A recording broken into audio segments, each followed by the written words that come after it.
Basically the video is I went to the market and I saw things and I thought, that'll be interesting, and that's what we're cooking. Here's my take on the classic meat and 3 veg Sunday roast, except triple or quadruple the veg with cheap and fresh produce from the Avondale Market. Here in the market without the guide, who's still in bed. Found the park in a puddle, but I'll be okay. This is Thomas, he's awesome, and he grows great beetroot. I go to the markets every week, either Wesley or Avondale. You can always get great stuff there and heaps of inspiration for your next meal. Yeah, I haven't been for a while.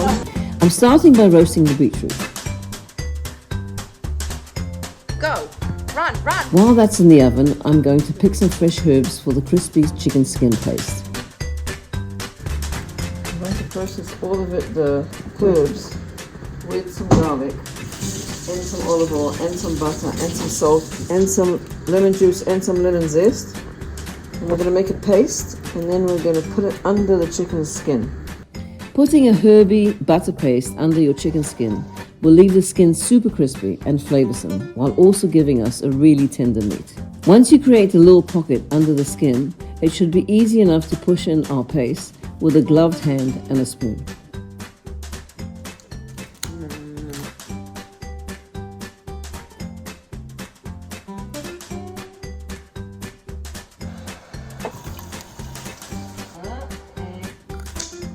Oh, you hear that? Yeah, good. I found these super beautiful beans at the market that are often used in Chinese stews. We're going to cook them low and slow for about 40 minutes until they're soft. Fresh spring carrots like these don't need to be peeled, just scrubbed because the skin is thinner and won't be bitter. I like to parboil my potato and shake them in the pot with olive oil and flaky salt so they go extra crispy in the oven. I haven't boiled them too much today because I'm roasting them with the chicken for about an hour and a half at 180 degrees. Back to the beans. I'm frying them with shallots, chili, tomato, and Fijian eggplant. You can test how hot your chili is by slicing off the stalk end and placing it on your tongue. Ooh! I might just... I'll just take you guys for a tour of my parents' kitchen. So currently only one of the gas hobs is working. It only works if you stack 2 of these on top of each other. And the hood light doesn't work, so we've got this IKEA plug-in light. But I think it's doing all right. Oh, beans! It's all just happening, isn't it? I'm stewing the beans with these beautiful cherry tomatoes that were going cheap at the market. I'm throwing a handful in whole and blending the rest. You're next. A top tip of mine for this dish is to balance out the acidity of the tomatoes and the spicy chili with a sprinkle of cinnamon. Oh yeah. Oh, double salting. I can't do it. I'm trapping in the moisture while this stews with a cartouche. This is a round of baking paper that you kind of fashion out of this paper plane thingy and a rough measurement of your pan. It's like you're a real chef. Once the skin of the beetroot is wrinkling and peeling off, those bad boys are done.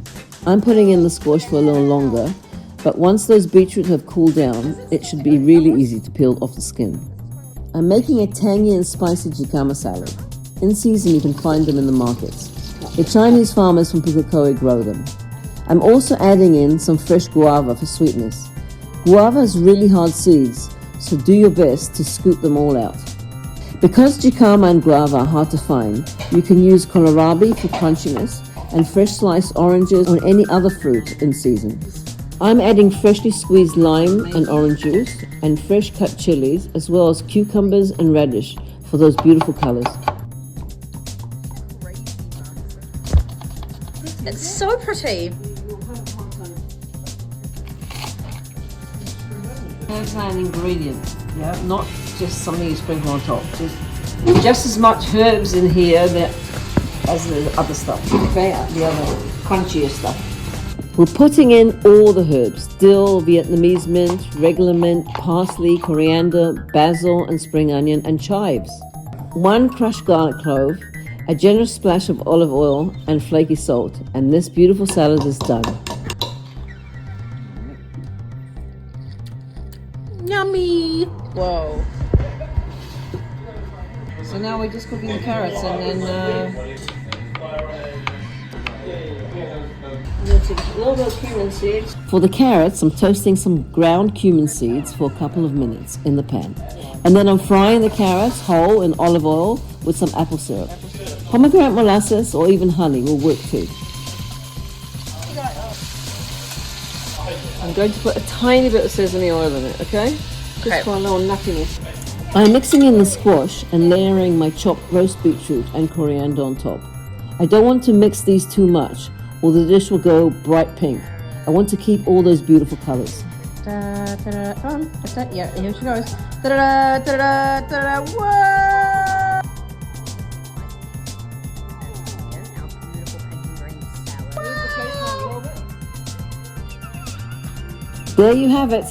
Meat and 3 veg, but not as you know it. Packing a family meal with vegetables is not only good for getting those nutrients, but can also be really, really delicious too. Look, they love it.